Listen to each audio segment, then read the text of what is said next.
यार या तो पूरा खेलो या फिर आओ ही मत। भैया 1 महीने से बिना स्पोर्ट्स खेले कौन सी इंजरी हो जाती है अचानक। आईपीएल माना कि एक लीग है, लेकिन प्रोफेशनल कमिटमेंट नाम की भी एक चीज होती है ना।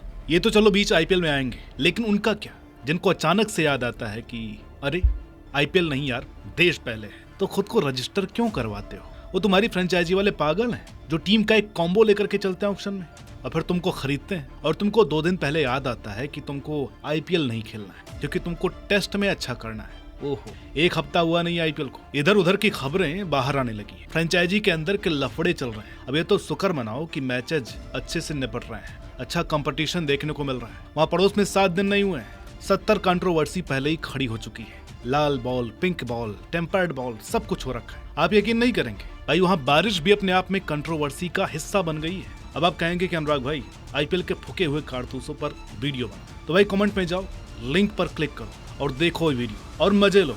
लेकिन यहाँ पर हम सिर्फ आईपीएल की बात करेंगे। नमस्कार, मेरा नाम अनुराग सूर्यवंशी और आप देख रहे हैं क्रिक माइंड। यार देखिए, हमें भी अपनी वीडियो में रीच चाहिए होती है, तभी हम यूट्यूब की पॉलिसी को थोड़ा ट्विस्ट करके पीएसएल के रोज टाइप की वीडियो, जिसको आप अभी कमेंट में दी गई लिंक से देखेंगे, ऐसे वीडियोज को हम डायरेक्ट अपने चैनल पर डाल सकते हैं। इसलिए आपसे विनती है कि बस इस वीडियो को ज्यादा से ज्यादा शेयर करो और चैनल को पकड़ पकड़ करके सब्सक्राइब करवाइए। और जैसे ही हम 90,000 पहुंचेंगे, फिर आपको ऐसे कंटेंट देखने को मिलेंगे जिसे आज तक किसी ने नहीं किया है और ना ही कोई सोच सकता है। तो जाइए भैया, सब्सक्राइब कीजिए, वीडियो देख करके छोड़ मत दीजिए। आप डेली वीडियो देखते हो लेकिन फिर भी सब्सक्राइब नहीं करते, कौन सा पैसा लगता है यार। तो दोस्तों, पहले बात करेंगे उन कंगारुओं की जिनकी बकैती अब बर्दाश्त के बाहर हो रही है। वाकई आईपीएल फ्रेंचाइजी के लिए इन टॉप ऑस्ट्रेलियाई क्रिकेटरों को टीम में शामिल करना अब गले की फांस बन चुका है। ऑक्शन के टाइम ये ऐसे मासूम बनते हैं जैसे इनसे बड़ा प्रोफेशनल कोई है ही नहीं, और फ्रेंचाइजी भी इन पर 20 करोड़ 25 करोड़ की ऐसी बारिश करती है जैसे कुबेर का खजाना खुल गया। लेकिन जैसे मैदान पर पसीना बहाने की बारी आती है, इनकी पूरी वफादारी क्रिकेट ऑस्ट्रेलिया के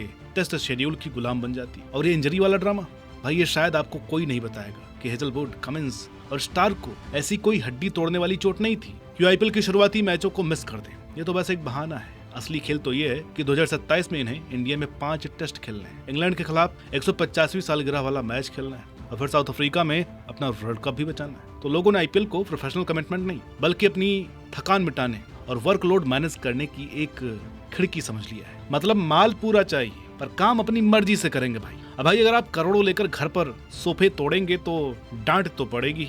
इसलिए सुनील गावस्कर जैसे दिग्गजों ने इन कंगारुओं की जमकर के क्लास ली। उन्होंने साफ साफ कह दिया है कि ये खिलाड़ी पैसा तो मोटा कूटते हैं, पर ऐन मौकों पर अनजान चोटों का झुंझुना पकड़ाकर उस टीम का पूरा बैलेंस बिगाड़ देते हैं जिसने इन पर पूरा भरोसा किया और पैसा लौटाया। फ्रेंचाइजी मालिकों का भी पारा अब साथ में आसमान पर है और उन्होंने बीसीसीआई को कड़े कदम उठाने को कहा है। नियम तो बना दिया गया है कि बिना सॉलिड मेडिकल रीजन के भागने वालों पर 2 साल का बैन लगेगा, ताकि इन्हें कमिटमेंट की कीमत समझ में आए।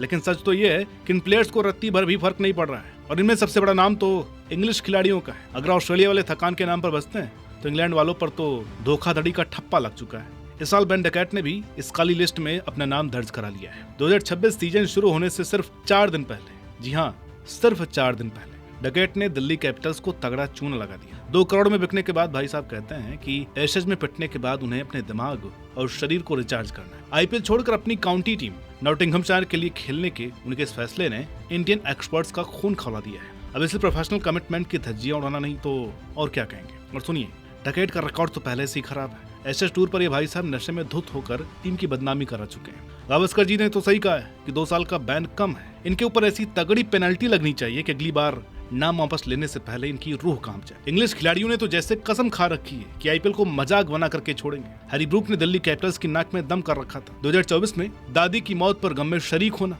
पर 2025 में फिर से 4 करोड़ लेकर नेशनल ड्यूटी का राग अलापना। ये क्या मजाक है। जसन रॉय का हाल तो और भी अतरंगी है। 2022 में गुजरात को चूना लगाया, 2024 में केकेआर को बबल फटीक का बहाना देकर बीच रास्ते छोड़ दिया। एलेक्स हेल्स ने भी 2022 में केकेआर को मझधार में छोड़ दिया, जिससे टीम का पूरा कॉम्बिनेशन ही बिगड़ गया। और इसमें सिर्फ खिलाड़ी नहीं है, उनका बोर्ड यानी ईसीबी भी पूरा विलन है। 2024 में मार्क वुड और गस एटकिंसन को ईसीबी ने वर्कलोड के नाम पर रोक लिया, क्योंकि फ्रेंचाइजी ने उनके नाम पर अपनी पूरी प्लानिंग कर ली थी। ये लोग इंडियन फ्रेंचाइजी की मेहमान नवाजी और हमारे सब्र का नाजायज फायदा उठा रहे हैं। अब आप ये लोग कमेंट करके बताइए कि क्या इन खिलाड़ियों पर लाइफ टाइम बैन लगना चाहिए? क्या इन्हें फिर भी कभी ऑप्शन में आने की इजाजत मिलनी चाहिए, या सिर्फ इनका पैसा काटना ही काफी? क्योंकि भाई क्रिकेट भावनाओं का खेल है, पैसों का पेड़ नहीं है। या वही तो आईपीएल के पहले का मामला है, इस दौरान इंजरीज भी हुई हैं। यहाँ पर एक खिलाड़ी इंजर्ड होता है और उधर पीएसएल वालों को हिचकियां आने लगती है। वहाँ से लगभग आधा दर्जन खिलाड़ी आईपीएल में आके वैसे भी वहाँ क्या ही करते, क्योंकि पीएसएल के शुरुआती 6 मैचों में 6 मजेदार विवाद जो सामने आए। और अगर इसके मजे लेने हैं तो वीडियो कमेंट में दी गई है,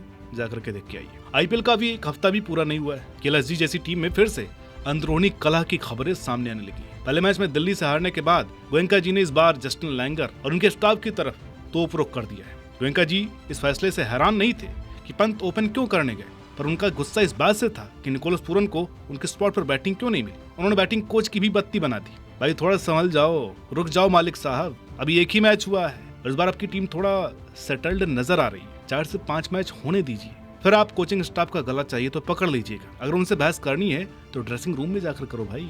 मैदान में सबके सामने हंगामा करने का क्या नुकसान होता है, आप इसके खुद गवाह हैं। पीएसएल की बात चल रही तो एडम जंपा ने कराची से खेलते हुए आईपीएल पर आधा टेढ़ा कमेंट कर डाला है। एसआरएच ने जब उन्हें रिलीज किया तो जंपा भाई ने सीधे कराची किंग्स का हाथ थाम लिया और पाकिस्तान सुपर लीग के ऐसे कसीदे पढ़े कि सोशल मीडिया पर आईपीएल वर्सेस पीएसएल की जंग फिर से छिड़ गई। जंपा भाई का सबसे बड़ा रोना यह था कि आईपीएल के ऑक्शन में उनके जैसे तगड़े लेग स्पिनर की उतनी इज्जत नहीं है जितनी किसी भी अरे गरे ऑलराउंडर या तेज गेंदबाज की होती है। उन्होंने साफ कह दिया कि भाई आईपीएल का 2 महीने का लंबा ड्रामा झेलना मेरे बस की बात नहीं है, खास करके तब जब आधे से ज्यादा मैच मुझे डगआउट में बैठकर तौलिया सुखाते हुए बितानी पड़े। उनके हिसाब से ये सरासर टाइम की बर्बादी और हुनर की बेइज्जती है। इसके उलट पीएसएल का मामला एकदम शॉर्ट एंड स्वीट है। टूर्नामेंट 3 मई को निपट जाता है, जबकि आईपीएल वाले 31 मई तक घिसटते रहते हैं। ऊपर से कराची और लाहौर की वो कंजूस पिचें जहाँ गेंदें टर्न होती है और जंपा भाई को वहाँ पर असली डॉन वाली फीलिंग आती है। उन्होंने तो यहाँ तक कह दिया कि पीएसएल के बॉलिंग अटैक इंटरनेशनल लेवल के हैं और वहाँ के लड़के भी शाहीन अफरीदी की कप्तानी में आग उगल रहे हैं। मतलब जंपा ने सीधे सीधे कह दिया है कि भाई हमें नाम और पैसा नहीं बल्कि इज्जत और काम चाहिए। अब देखना यह है कि आईपीएल वाले इस मिर्ची का क्या जवाब देते हैं। तो भैया अब करते हैं पूरे मामले का पोस्टमार्टम और देखते हैं कि आगे क्या होने वाला है। आईपीएल का पूरा नक्शा बदल रहा है। पहले जहां सब कुछ बोर्ड के हिसाब से चलता था, फ्रेंचाइजी अपनी दादागिरी दिखा रही है, लेकिन बीसीसीआई भी बैन और जुर्माने का डंडा लेकर के मैदान में उतर आया है। इन विदेशी खिलाड़ियों का बार बार नाम वापस लेना ये साफ बता रहा कि मार्केट में बड़ी सफाई होने वाली है। अब टीमें किसी भी विदेशी स्टार पर पैसा लुटाने से पहले रिटर्न ऑन इन्वेस्टमेंट देख रही है। पैट कमिंस या बेन डकेट जैसे खिलाड़ियों के लिए करोड़ों की बोली तो लग जाती है, पर अब टीमें ये भी देख रही हैं कि कहीं ऐन मौके पर ये ऐशज या थकान का बहाना बनाकर पतली गली से तो नहीं निकल लेंगे।